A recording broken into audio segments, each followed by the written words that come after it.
بسم اللہ الرحمن الرحیم۔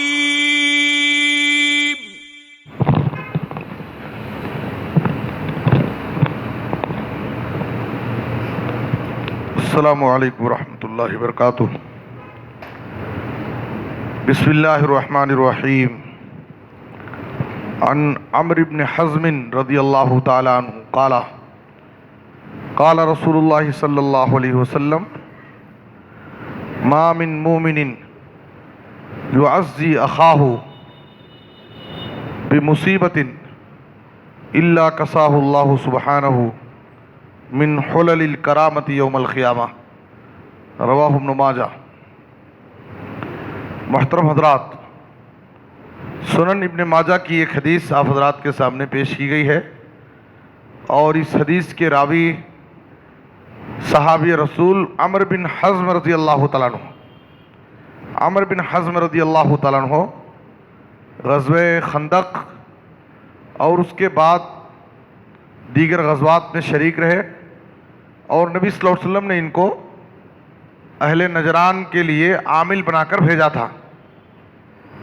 یہ اس حدیث کو روایت کرتے ہیں کہ نبی صلی اللہ علیہ وسلم نے فرمایا، کوئی بھی مومن بندہ اپنے کسی مومن بھائی کو تسلی دیتا ہے کسی مصیبت اور پریشانی میں، کوئی بھی مومن بندہ اپنے کسی مومن بھائی کو کسی مصیبت اور پریشانی میں تسلی دیتا ہے تو اللہ تعالیٰ ایسے شخص کو قیامت کے دن عزت کا جوڑا عطا فرمائے گا جنت میں۔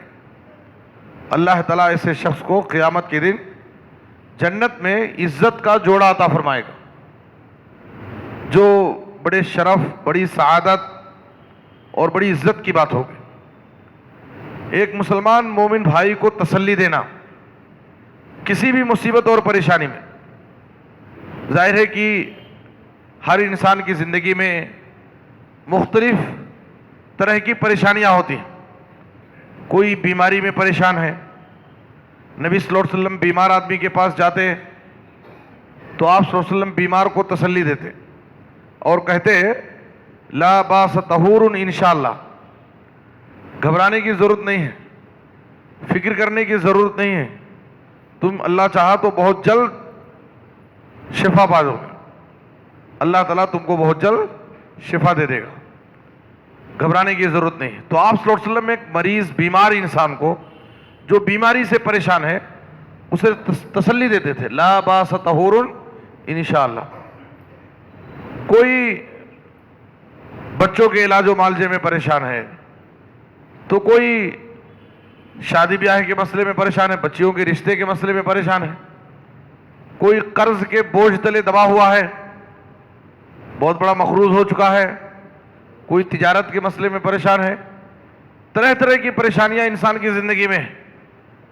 ایک مومن اور ایک مسلمان کی ذمہ داری یہ ہے کہ اگر ہمیں معلوم ہو کہ ہمارا پڑوسی ہمارے دوستوں میں، ہمارے رشتہ داروں میں، ہمارے گلی اور محلے میں کسی بھی مصیبت اور پریشانی میں اگر کوئی پھنسا ہوا ہے تو ہم اس کے قریب جائیں، اس سے تنہائی میں ملاقات کریں اور اس کو صبر دیں، تسلی دیں، اس کے سامنے ہمت کی باتیں کریں اور اس کو حوصلہ دیں۔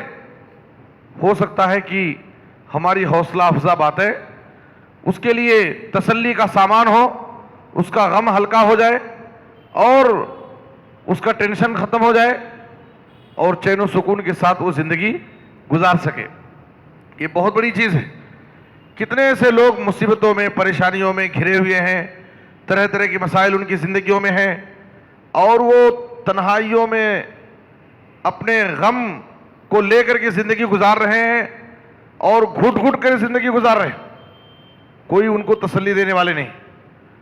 جو لوگ ان سے ملتے بھی ہیں تو ان کی پریشانی کو اور بڑھا دیتے ہیں، طرح طرح کی باتیں کر کے، ادھر ادھر کے واقعات سنا کر کے لوگ ان کے غم کو، ان کی پریشانی کو اور بڑھا دیتے ہیں۔ ہماری یہ ذمہ داری ہے، ایک مومنانہ کردار یہ ہے کہ ہم اپنے مسلمان مومن بھائی کو کسی بھی مصیبت اور پریشانی میں دیکھیں، ہمیں معلوم ہو تو ہم اسے صبر اور تسلی دیں، اتنی بڑی فضیلت ہے کہ نبی صلی اللہ علیہ وسلم نے کہا اللہ تعالیٰ ایسے شخص کو جنت میں عزت کا جوڑا عطا کرے گا، جو معمولی بات نہیں ہے۔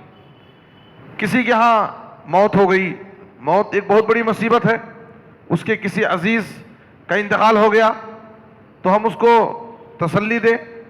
نبی صلی اللہ علیہ وسلم کے ایک نواسے کا انتقال ہو گیا، آپ صلی اللہ علیہ وسلم نے ان الفاظ میں تسلی دیا، ان للہ ما اخذ ولہ ما آتا وکل شیء انہ باجل مسمی فلتصبر ولتحتسب۔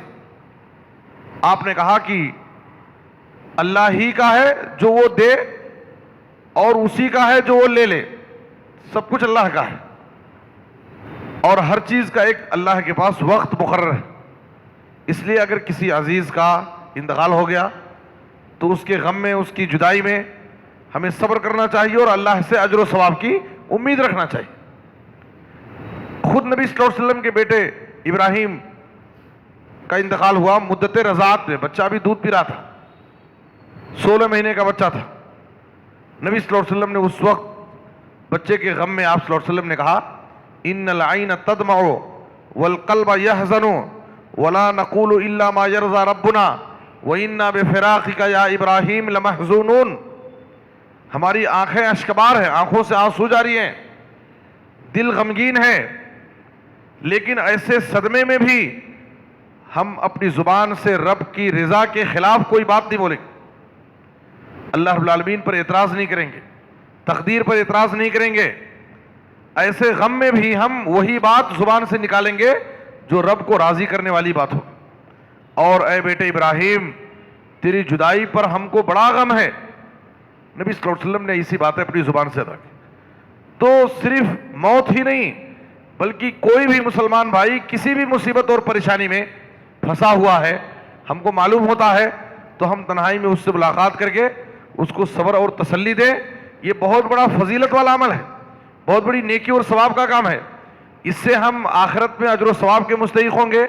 اور نبی صلی اللہ علیہ وسلم نے جو اس حدیث میں کہا کہ قیامت کے دن جنت میں اللہ تعالیٰ اس کو عزت کا جوڑا عطا کرے گا، اس سعادت کو ہم حاصل کر سکتے ہیں۔ اور ہماری طرف سے ہمارے ایک مسلمان مومن بھائی کا غم ہلکا ہو جائے گا، اس کا ٹینشن دور ہوگا، اس کو تسلی ملے گی، اس کی زندگی میں سکون آئے گا۔ اس لیے ہمیں اس کار خیر کو انجام دینا چاہیے۔ لوگوں کے غم اور ٹینشن کو بڑھانے کے بجائے لوگوں کی مصیبت میں ہم تسلی دے کر کے ان کے غم و فکر کو ہلکا کرنے اور ختم کرنے کی کوشش کرنا چاہیے۔ یہ مومنوں کی ذمہ داری ہے۔ اللہ سے دعا ہے کہ اللہ تعالیٰ ہمیں اس خوبی کو اپنانے کی توفیق عطا فرمائے اور اس صفت سے متصف ہونے کی اللہ ہمیں توفیق دے۔ آمین۔ صلی اللہ علیہ نبینا محمد و آلہ و صحبہ اجمعین۔